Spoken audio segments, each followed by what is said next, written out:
Aqui o Fábio Carille, técnico do Vasco. O Marcelo Corrêa bateu um papo com ele. O Vasco precisa de reforços? Ele vai priorizar algum campeonato? Vamos conferir as respostas agora. 21 dias, exatamente 3 semanas sem nenhuma partida até a estreia no Brasileiro. Para a maioria dos treinadores, uma utopia, aquele sonho inalcançável. Mas o Fábio Carille ganhou esse tempo após a eliminação na semifinal do Campeonato Carioca. Trabalhamos muito a questão da pressão, que em muitos momentos assim ela foi desorganizada e aí pegando equipes com qualidade conseguiram sair com uma certa facilidade, então a gente repetiu muito isso. Ao fim desse período, praticamente todo o elenco vai estar à disposição do treinador. A exceção é o atacante David, ainda em recuperação de uma lesão no ligamento do joelho esquerdo. Para esse início até o meio da janela do meio do ano, assim, acredito que não chegue mais ninguém e eu tenho que trazer essa responsabilidade para mim, que dá para a gente fazer um bom trabalho com o que a gente tem hoje. Um tema a ser tratado nos próximos meses é o aproveitamento do Payet e do Felipe Coutinho. 2 jogadores assombrados por lesões e com contrato até o meio desse ano. Está muito colado com o departamento médico e físico, para que a gente possa dar saúde para esses jogadores por mais tempo. Muitas vezes ficar fora de um jogo do que perder por 20 dias, 30 dias. Mas você, como capitão do barco, recomenda a extensão do contrato desses jogadores? Vamos esperar, porque da parte técnica sim, mas a gente tem que entender de parte financeira, de parte de um monte de coisa aí que a gente tem que entender o clube. No horizonte, 3 competições. As Copas parecem mais acessíveis aos olhos do torcedor. Na Sul-Americana, um grupo com Melgar do Peru, Puerto Cabello da Venezuela e Lanús da Argentina. E na Copa do Brasil, o Vasco já está na 3ª fase. São menos jogos, porém são mata-mata. Você não pode errar. O Campeonato Brasileiro é um campeonato que te dá o direito de errar. Você pode ser campeão com algumas derrotas. Só não peçam para o Carille priorizar uma competição. Ah, não. Quero as 3, né? E a estreia nesse Campeonato Brasileiro parece ter sido escolhida a dedo para o Fábio Carille, contra o Santos em São Januário. Time que ele trouxe de volta à Série A do Campeonato Brasileiro após vencer a Série B do ano passado. Houve mudanças no elenco, muitas mudanças em relação ao que eu tinha no ano passado, mas conheço alguns jogadores ali. Que venha o Santos, com camisa 10 e tudo. Sempre o melhor, com o Neymar. Porque se você ganha sem o Neymar, porque o Neymar não estava. Então vamos trabalhar para ganhar com o Neymar em campo. O Carille não quer priorizar campeonato, quer ganhar do Santos com o Neymar, que ainda está machucado. O cara tá com apetite, hein? Artilheiro do Campeonato Brasileiro, Carioca, o Verratti deu uma entrevista coletiva, falou sobre ser o 3º maior goleador estrangeiro do Vasco na história. Marcas pessoais sempre merecem um carinho. E o Verratti aceita de braços abertos. Artilheiro do Campeonato Carioca com 6 gols. Mesmo número do Germancano, do Fluminense, e do Max, do Sampaio Corrêa. No entanto, o Verratti fez os gols dele em apenas 10 jogos na competição. Média melhor do que as do Cano e do Max. O Vasco do Pirata, de Verratti. Enquanto tem Verratti em campo, tem esperança de gol pro Vasco! No ano passado, o argentino já tinha sido artilheiro da Copa do Brasil com 7 gols. Já tinha ficado em 4º lugar na lista dos goleadores do Brasileirão com 12. Mas aos 36 anos de idade, ele sabe que gol sem troféu não tem o mesmo valor. Tem torcedores que querem que eu vá embora, então... o único que eu quero é deixar o torcedor feliz, e o torcedor feliz fica quando a gente consigue, pelo menos, título.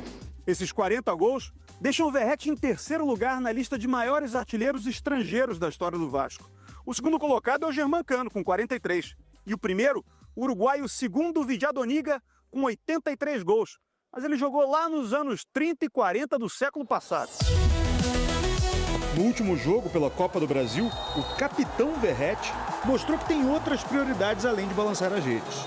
Sofreu um pênalti contra o Nova Iguaçu, mas deu para o Felipe Coutinho bater. A cobrança foi perfeita! Felipe Coutinho! Gesto de solidariedade a um amigo que não tem conseguido uma sequência ideal de jogos por causa das lesões musculares. Eu tenho o orgulho de ter uma relação fora de aqui do CT, e ele é um cara que se cobra muito e la passa muito mal, sofre muito porque ele ama muito o Vasco, então a gente tem que ajudar muito a ele. Mas apesar da última lesão contra o Flamengo, a tendência é que o Coutinho esteja pronto para jogar na estreia do Vasco no Brasileirão, em São Januário, contra o Santos de Neymar. Para o Verratti, simplesmente o Santos. Eu respeito muito a jogadores desse nível, como ele, como Felipe. Mas quando eu entro dentro do campo, esqueço de tudo. Sinceramente, eu só quero que chegue esse jogo e ganhar o Santos. E dar o pontapé inicial no terceiro Brasileirão da carreira do Verratti. Mais um degrau na reconstrução desse clube que ele aprendeu a amar. A gente é parte disso, então tampouco a gente tem que falar mentira para o torcedor, que a gente vai sair campeão de todo o torneio que vai jogar, mas vai tentar, trabalhar para isso. Ô Pedrosa, e a preparação do Vasco? O Brasileirão vai começar, gente, em 2 semanas, né? O Coutinho já tá 100%, eu acho que sempre essa vai ser a preocupação do vascaíno em relação ao time do Vasco, né? É o Felipe Coutinho, hein? Não, 100% ainda não. Ele tem treinado com o grupo, fazendo transições, se preparando fisicamente. A grande notícia é que o Adson vai estar à disposição para o primeiro jogo do Campeonato Brasileiro. E o Estrela também pode ter uma oportunidade de ser relacionado. Então deve ter aí alguns minutos já no jogo treino que o Vasco vai realizar antes da partida contra o Santos lá em São Januário no próximo domingo, dia 30, né? Domingo, dia 30. Mas eu acho que em relação ao Felipe Coutinho é trabalhar ele direito. Eu já dei minha opinião aqui. Para mim, o Felipe Coutinho tem que ter controle de carga. Para mim, o Felipe Coutinho tem que ser preservado em vários jogos que são mais difíceis. Não adianta querer forçar ele num jogo para jogar 80, 90 minutos se ele no próximo jogo não vai conseguir jogar. Sim. Então eu prefiro muito mais o Felipe Coutinho, que o Felipe Coutinho jogue só em São Januário, que jogue só em São Januário, mas que jogue sendo o Felipe Coutinho, e não um jogador meia bomba que infelizmente ele não está conseguindo colocar o talento todo dele que ele tem dentro de campo. Então, na minha visão, o Felipe Coutinho tem que ser muito bem trabalhado. O Vasco hoje tem opções. Paê eu não considero uma opção, porque para mim ele vai sair agora já, isso é informação. Dificilmente o Vasco vai renovar com o Paê no dia 5 de maio, quando acaba o contrato dele. Mas o Garré é uma opção para jogar de camisa 10 e o Estrela também pode jogar nessa posição, é o jogador da posição. Então você tem 2 jogadores aí para poder fazer essa gestão de minutagem com o Coutinho e você dá oportunidade também para o argentino e para o garoto se desenvolverem. Então, na minha humilde visão, Coutinho estando 100% ou não, tem que ter muito cuidado com ele. Tem que colocar na boa, né? O Vasco provavelmente vai fazer agora aí pro restante da temporada, o tanto que tem do Coutinho, o que se chama de macrociclo, pensar de todo o calendário e começar a preservar ou não, a cuidar ou não, pensar na minutagem, para ele estar sempre, quando não vai estar sempre à disposição, é como o Thiago Silva, não vai estar, mas quando estiver, que esteja 100% e não tome mais sustos, né? Aí, ô Pedrosa, como tá a preparação do Vasco pro Brasileirão? Coutinho já tá treinando. Quem vai falar na entrevista? Hoje, o Verratti? O Verratti fala hoje, com sede de entrevista coletiva lá no CT Moacir Barbosa. Estaremos lá presentes. Você vai, Vinic, eu vou. Mas o Flávio Vinic também vai estar lá, ele vai com certeza fazer uma matéria legal.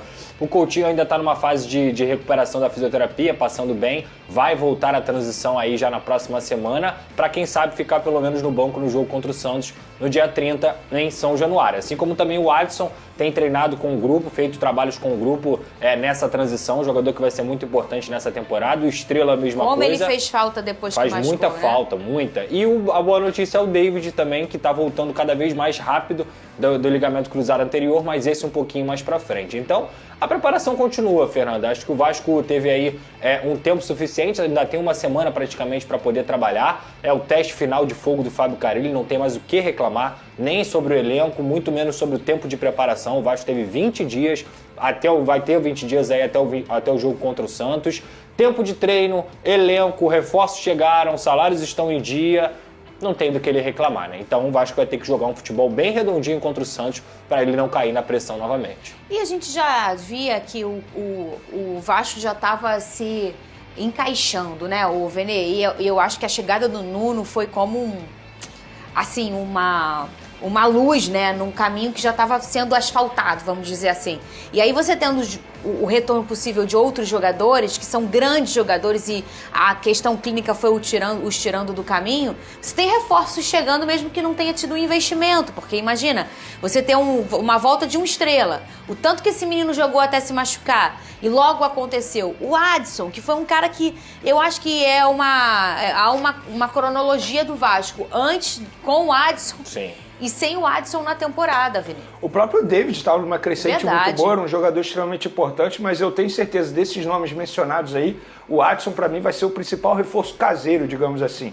E se antes eu não conseguia questionar o trabalho, até mesmo criticar o trabalho do treinador do Vasco da Gama, porque ele não tinha reforços que ele havia pedido desde o começo da temporada, agora ele tem. E o Pedrosa foi muito bem, na minha opinião, quando ele disse que ele tem tempo para treinar, reforços e o principal, salário em dia. Ou seja, isso facilita demais a vida dos atletas e também do treinador. Eu acho que o Vasco da Gama, o elenco do Vasco da Gama, é elenco para brigar por uma Sul-Americana da vida, não é nenhum exagero pensar nisso. Eu acho que o Vasco tem condições de brigar por uma Sul-Americana e se classificar bem no Campeonato Brasileiro, quem sabe pegar uma pré-Libertadores pensando na próxima temporada. Então bora começar o vídeo falando um pouquinho de polêmica, porque hoje o nosso capitão, o nosso artilheiro Pablo Verratti, ele deu uma coletiva, né? Uma coletiva inesperada ali, acabou que foi marcada em cima da hora, a gente nem pôde estar presente por lá com nossos jornalistas, né? Mas coletiva ali, cara, recheada de polêmica. O Verratti já começou a entrevista dando um pé no peito do jornalista ali da Rede Globo, né? Ele pediu o microfone para falar e apontou pro jornalista da Globo e falou: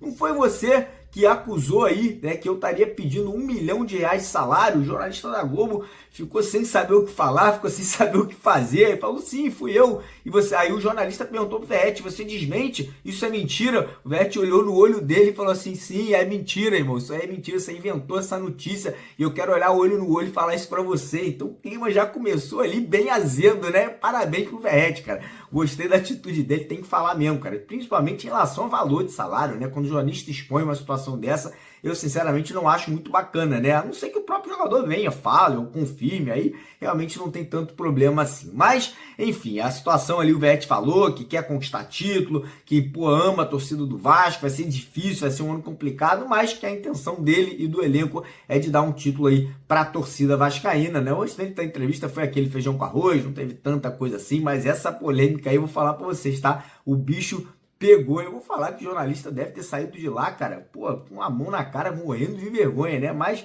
é isso, né? Faz parte da profissão. Falou uma coisa que não era verdade, o jogador foi lá e desmentiu, né? O jogador foi lá e falou que realmente o que estava acontecendo. Enfim, mudando de assunto, falando um pouquinho de preparação.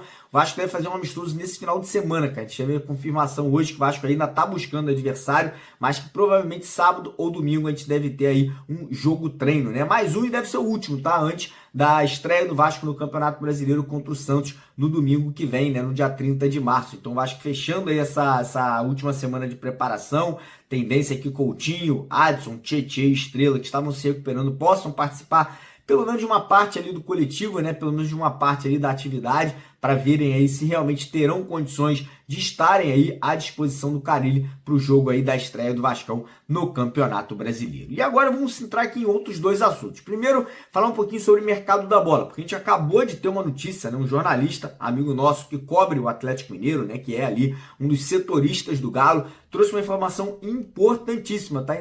Informação que é o seguinte: o Cuca, que é o treinador do Atlético Mineiro, não conta com Daverson e Palácios. O Cuca liberou a diretoria do Galo para negociar os dois jogadores. O Palácios tinha um acordo com o Vasco, porém ali depois da saída do Alisson do Atlético Mineiro para o Shakhtar Donetsk, parece que o Galo ali deu uma segurada na negociação, congelou o negócio, mas agora com essa notícia que o Cuca teria liberado, não conta com o jogador, talvez essa negociação volte ativa. E ontem o Marcelo Santana, que é diretor de futebol do Vasco, ele teve presente no sorteio da Copa Sul-Americana, né, lá no Paraguai, na Conmebol, na sede da Conmebol. E ele deu uma entrevista na Cazé TV e falou assim: o Vasco quer trazer 2 jogadores nessa janela, 2 atacantes. Então tá aí, talvez essa notícia realmente case com isso que a gente está falando agora. Então o Palácio podendo voltar a negociar com o Vasco da Gama. E a situação do Daverson, a gente sabe que o Daverson tem proposta do Fortaleza. O Daverson é um jogador hoje que não faz parte do planos do Cuca, e o Vasco teria feito uma consulta ao Galo aí nos últimos dias.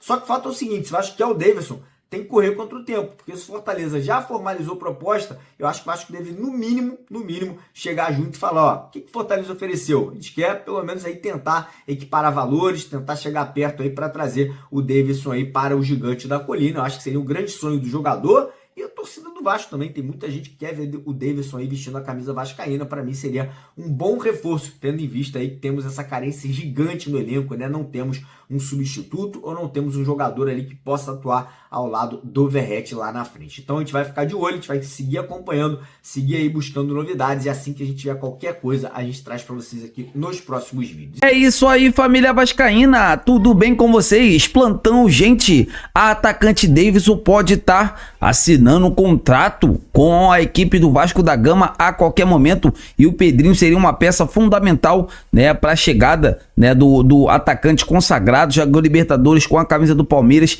e é vascaíno, né, desde criança. Então assim, o Davidson chegaria, né, para ser uma peça muito boa para o ataque do Vasco, para brigar pela titularidade com um atacante experiente argentino, Pablo Verratti. Então assim, acabou de sair essa informação dando conta, né, de que o Davidson poderia estar chegando no Vasco a qualquer momento. É uma contratação muito boa. O Fortaleza também tem interesse no jogador, só que o Vasco queria igualar o tempo de contrato que o Fortaleza, né, ofereceu ao atleta, e pelo esse fato do Davidson ser vascaíno, nunca ter defendido as cores do Vasco da Gama, o jogador poderia optar, né, por retornar ao futebol do Rio de Janeiro, né, ele que é carioca, né, ele é daqui do Rio de Janeiro. Então assim, para mim, eu acho que tem grandes possibilidades do Davidson vestir a camisa, né, do Gigante da Colina. Então, amigas e amigos, o que vocês acham de ver o Davidson vestindo a camisa, né, do Vasco da Gama? Seria uma boa, não seria? Deixa aqui nos comentários pra gente estar debatendo sobre esse grande assunto. Eu tô indo nessa. Se inscreva no canal, deixa o like e até a próxima!